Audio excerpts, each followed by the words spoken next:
नुकतीच आता आषाढी एकादशी झाली आणि एकादशीची पंढरपूरमध्ये खूप म्हणजे खूप गर्दी झाली होती. आता गर्दी हळू-हळू कमी व्हायला लागली. आता नंतर जे वारीचं स्टॉल वगैरे बसतात का नाही, तर ते पण आम्हाला जायचंय बरं का बघायला. पण अजून काही गेलो नाही. नंतर पालख्या वगैरे पण आहेत. मग पालख्यांचं दर्शन पण घ्यायचंय. पण गर्दी अजून थोडी तिकडच्या साईडला जास्त आहे.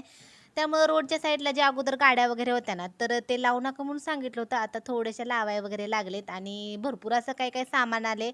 म्हणजे भाकरी करण्यासाठी काटवटी वगैरे पण आहेत. रोडच्या साईडनी टोपली, नंतर किरसोन्या वगैरे विकायला होत्या. नंतर मग आता थोडंसं आतल्या साईडने चालवतो. गर्दी किती कमी झाली तर ते बघायचं होतं आम्हाला.